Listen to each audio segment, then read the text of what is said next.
So I'm recording this from the WDGC radio station bathroom.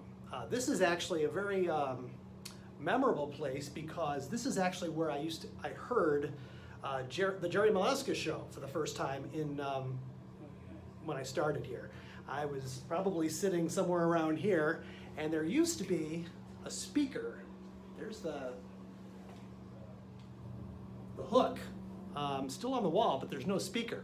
And I was just sitting here and I heard Jerry for the first time. I said, I've got to know that man. I need to have him on my show. And the rest is history. So Dave and I are about ready to go into doing our show. First time in 34 years since we signed off from here. We're meeting all the WDGC alumni. They're all here today. Big 50th anniversary celebration. And they've asked us to do a show. So we're on from 1 to 2 p.m. Got some things planned. I think it'll be a good time, so we'll catch up with you later. Cart machine. Can you say cart machine? Cart machine. Cart machine, yes. These little cartridges here, they look like 8 tracks, and they really are the same size as an 8 track, but in radio you put a little inaudible cue tone on the tape. The machine does that as soon as you hit record, it puts the tone on the tape. So when the tape goes back around at the beginning, it stops. It also runs at twice the speed of an 8-track. That I did not know. I tried to convert my 8-track machine. Maybe I should hold the camera. I tried to convert my 8-track machine to a cart maching and played it back. It was the wrong speed. It was the wrong speed. Wow. Yeah. Okay. Just a little trivia. But that's the deal. And then I used to work at a place where we would wind our own cartridges. Yeah. You decide how much time you want, like 40 seconds, and then we knew exactly how long the tape would have to be. Custom make it. Yeah, we custom made our own carts, and you put it in. Oh, I'm sorry. You hit start, and then it'll stop, and when you hit play again, it's right at the beginning, if you recorded it properly. Yeah. Or if you had a remote start on the console, you didn't have to reach over like we did. You can start it right from the console. The surface. What? Hi, everybody. I'm Chris Bacquet. I'm Dave Jackson. And we are the Chris and Dave Smorgasbord Brothers. No, actually, our show is called the Chris and Dave Smorgasbord. I thought I was Chris Bucket. Oh, well, yeah. Anyway. Yeah. We did a show together, something we call the Chris and Dave Smorgasbord back in the early 80s, from 82 to 84. Class of 84? Class of 83. So my junior year. Now, I was thinking about this on the way over, that, first of all, this is the 50th anniversary of the station, and we've got people from all the decades coming in here, reminiscing, giving stories. True. And I was thinking that regardless of what year you graduated in and whatever, whether it was 1974, 84, 2004, you thought that that was the heyday of this radio station. So obviously, we think the heyday, the best times were when we were here. So, because we had no frame of reference of what happened before us, and we didn't really listen afterwards. So, well, actually, I did listen afterwards, and it seemed like everybody just stopped doing programs. Once in a while, I'd hear somebody on the air here, but most of the time it was just floating albums, as they say, just letting them play all the way through, or nothing. Sometimes. Yeah, no signal. Or, just music basically, but I wasn't hearing anybody talking. So I wondered what happened. What happened? The creativity, the free-form speaking, any kind of flexibility the student could have seems to have gone away. Now, I don't know how it is now. I haven't listened to any recently. I think it's pretty much the same. I don't hear anybody doing programs. I don't know if there's any interest really in getting into the radio as a field anymore. Which I don't understand, because we had 20, 30 kids in each radio class. We had Radio 1, Radio 2 with more, and those classes were packed. Generally with people who hated sports or knew that they couldn't make it on a sports team. That was speaking for myself, certainly. But no. I liked baseball, but I wouldn't have been good on the team, I don't think, not good enough. But I grew up in a time in the 70s when radio was it. I mean, we would listen to WLS. That was the key station back then. The Super Jocks, Larry Lujack, Tommy Edwards, John Landecker. They had these just creative call-in shows. And I mean, as a 10-year-old, I tried Boogie Check, John Landecker, calling up and getting on that show. And then I just really started getting into doing my own tape recordings in my basement. And then by the time I got to the station, I had already had 2 or 3 years in the basement doing recordings. Right, and when I met you, we started doing some recordings in your basement, mock shows, you might say, Yeah.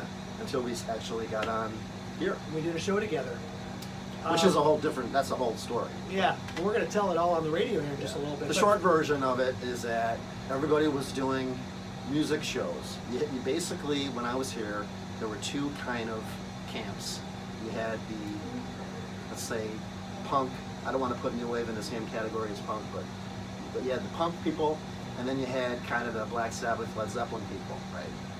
So I started off being more of the so-called classic rock, but then when I met these people that listened to this other music, I started to like some of it. Not all of it, but some of it for sure. Like I became a fan of the Jam and bands that I never would have been introduced to otherwise. So it was a music station pretty much. And then one day I was listening to WDGC and I heard this guy shaking it up on the air with our friend Pete McCain, who actually wasn't a student here, so that's another violation this morning. Yeah. But I guess maybe I had a lot of maybe violations. it doesn't matter anymore. Yeah. But you were doing a talk show kind of a format. Yeah. It was loose. It wasn't serious, like, okay, now we're going to move on to this topic. What do you think? What do you think? It wasn't like that. It was very loose. It was entertaining, and I really enjoyed listening to it. And then I realized I have to, whoever this kid is, I have to meet him. I didn't know what year in school you were. I didn't know anything. Yeah. But I know that I had never run into you before. So I had to make a point of finding you. And I guess I did. You because did. we I'm know glad each you other did. now. And somewhere Yeah. along the way, we had to sign up for radio slots for the fall season, and we said, "Hey, you want to do a show together?" And we signed up, and I guess the rest was history. Yeah, my music J days were over at that point. And the term smorgasbord is actually, I mean, what comes to mind when you think of the term? Variety of food, serving up some, good courses. So the smorgasbord was really, if you want to think of Seinfeld as a show about nothing, smorgasbord was a show about anything. And so we would have, call-ins, we would have game shows, we would have skits, a variety of things. One of my favorite stories is, do you want to talk about a story? Absolutely, I think that's why we're here. One of my favorite things that we pulled off here was our live broadcast from the Carlisle. It's a banquet hall that's still down the street here in Lombard on Butterfield. Fancy, they used to have weddings there, big banquets. The way I remember it is that summer of '84, Taste of Chicago is going on, and we have radio stations from all over Chicago broadcasting there. So we thought, hey Dave, you want to do a fake broadcast from a location and say we're catering in foods, restaurants are there. It was very fake. It was very fake. So we went to the College of DuPage sound effects library, basically, found a record of a party atmosphere, and we just spliced together, I guess it was an 8-minute segment of party noises, but we made it into like, a half hour so that we could, cycle it, repeat it, and we played it Cutting and underneath us. splicing 1/4-inch tape, by the way. That's right, This the is old before Vaseline. digital. Yes. So we just did our show from the Carlisle, and we said that we had restaurants here, free food, come on out to the Carlisle. And right after the show was over, well, we got a phone call at the station after the show was over from the Carlisle saying, you guys need to stop it because people are were coming out showing here up. looking for the free food. Huh. And when I listen back to the tape now, it's just so obvious that it was fake because every 8 minutes you would hear the same lady in the crowd saying, oh, that's the funniest story I ever heard. And it just kept getting repeated, so it was obvious it was fake. But we had a good time with that one, and we pulled that one off. And Yeah, good memories. Good memories. A lot of good ones. A lot of good ones. so Dave and I have been doing a podcast together. I'm glad I found this guy again because we lost touch for a few years, and so we're doing the Spork Show podcast. And that helped me get Yeah. my radio bug going again because I had been out of it since about 2005, radio. Yeah. So it felt good to start doing the podcasting, just getting in front of a microphone again. It felt good. Yeah, well, my daughter and I started the podcast ourselves back in 2010. Just one afternoon decided to do something creative, and it started to build. And then probably about 40 episodes in, Dave surfaced again, and I said, Dave, you got to come out. You'd really enjoy doing this again. So to this day, we're still doing podcasts. It's available on iTunes and Spotify.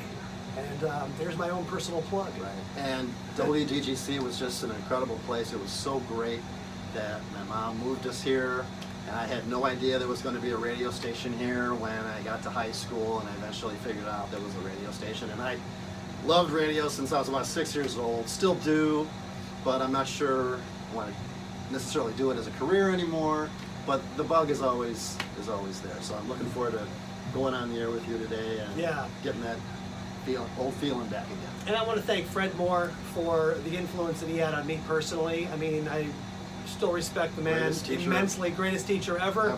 I wish teachers today could, meet the standard of Fred Moore. I also thank John Waite, current general manager of WDGC, for arranging this today. This is a lot to pull together. He did a great job. It's a big deal. And thanks to whoever brought the refreshments to it. Yeah, I'm going to go get some cookies before the show. Hey, we're going on the air in 20 minutes, but thanks, and I'm looking at the wrong camera.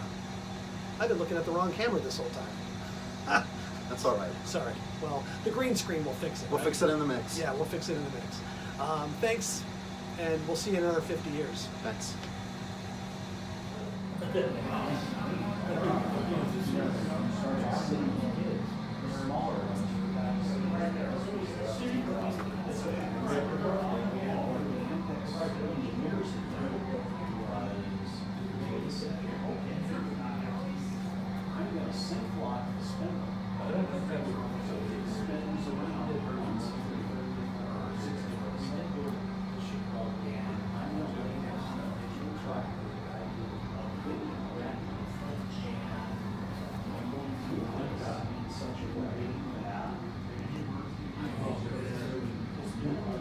Oh my goodness.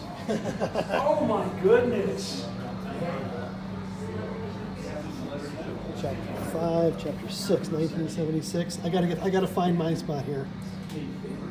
Okay. Oh my goodness. There's the station as I remember it.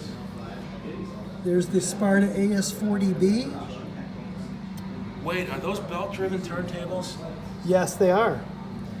Okay. Yep, we got the direct drive. And here's my era. We were the first class to move into this station. Yep. On my first day of school, we got a tour, and we were still in the, what do you call it, the classroom, the portable classroom. The shed. I think And they asked if anybody wanted to, announce the next track, and so I volunteered. So technically, that was my first time on. It was in the old station. Wow. Yeah, what did you find? Hey, this is John Duncan. Yo! Class of 85. 6. Oh, 86. I'm sorry. I always thought you were 1 year behind. 2 years. Okay. Oh my goodness. What you got there? Oh man. Just pictures. Got some people from our era. I got to see. I have not found much. Okay, so this is when we moved into. Oh wow! Celebrate the new move. This is these are the plans, the design for the station. And let's see, that's chapter 6. It ends there. It really ends there. I've got liquid gold here, man. I gotta see some of these pictures. Okay. See this young lady here? Yes. That's Mary Huff. Oh, we know her. I'm Facebook friends. Yep. She used to call our show every weekend. That's Mary. Her sister Judy. Yep. Yep. That's her. Yeah. Let me see. They still visit like cemeteries and stuff. Like, Yeah, I know. They take pictures of weird tombstones. It's really creepy. It is a little odd, but here's another one. This cat's named Chevy. I always mess up his last name, but Chevy, my guy, I love you. You're the best. I had hair like that. I didn't. I had short hair. She looks familiar. Yeah, she does, but I can't place her, which is pretty strange. But anyway, here's another one. Let's see here. This is, let's see. Oh, there's Fred. Yep, this is Belinda Box. That's Jeff Siebert. Yo, Jeff. Oh yeah, I remember these Mr. names. Mr. Sports Director. David Grilly. Uh-huh. Or Grillo, excuse me. Wayne, I forgot his last name because it's been so long, but It's funny that I'm just looking at these things and this just jumped off the page. Oh, here's another one. I still have one of these in my studio at home. My parents have mine. There's a lot of people in this one. Got to acknowledge one guy in particular, and hopefully, I don't want to say it for the wrong reasons, but the young man here, his name's Scott Lizakowski, and we lost him in 1989. Oh, really? After he was as legend has it, or as I understand it, he was at Medusa's, I believe. And what I didn't know about him is that he had an irregular heartbeat. He played football and all that other good stuff, but I didn't realize he had an irregular heartbeat. And apparently his heart skipped a beat, and he was no longer among us. But man, this is crazy. I'm trying to see if there's any. I'm just amazed that I just jumped on that many, just was able to see that many people, and people that I actually knew. Wow. What year is this yearbook? 1980. Okay, That's a South year. I technically, 81 was technically my first yearbook year. Ooh! Look at that handsome guy at the audio board. I gotta look through this. Let's see if I can find one. We got the Kurt machines. Yes. I have not found anything from. These photos look a little too new. This looks like something. Radio station on my folks' intercom system. This looks more like my time. My next door neighbor. I didn't have any headshots like this. Oh, fine looking young man. Was on WDGC. Oh, look at this. Rare Earth. Okay, I don't think they the went same in. years. I think it was. That worked with a guy from South. This Rex definitely looks like my era. Sports guy. But I grew up literally next door. Yeah, he was a 78 grad. And, I did school. Pretty cool, pretty cool, pretty cool. And thank you for the refreshments. Yes. Yes, Radio hosts live on food. that's right. You want to keep a radio host happy in any capacity, feed them. That's right. So it's been quite a day, and I am.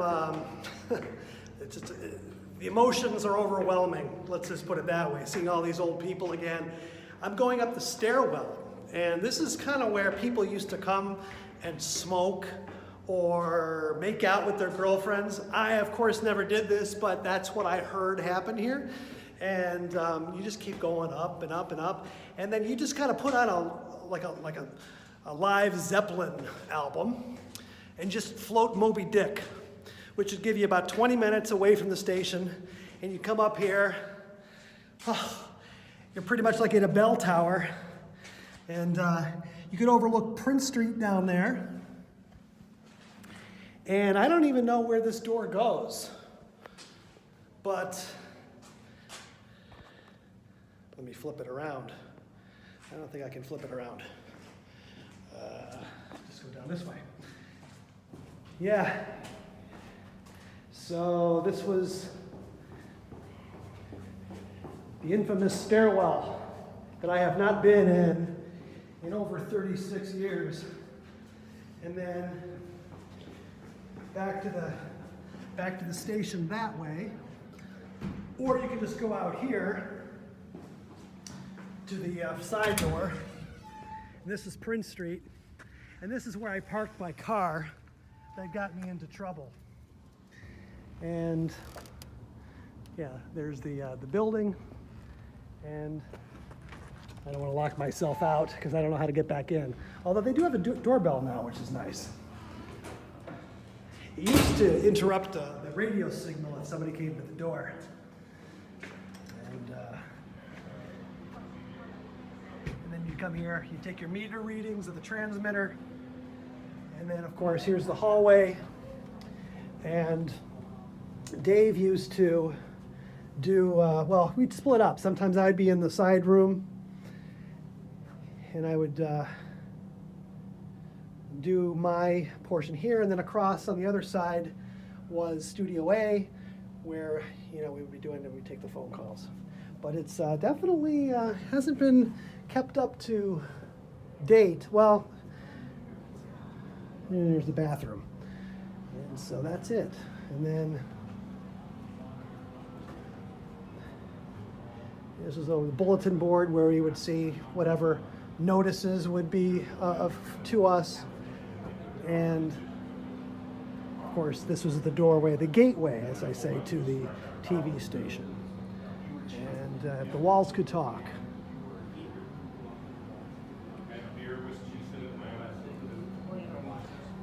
All right, so that's, I have no idea if I'm upside down or not. So that's it.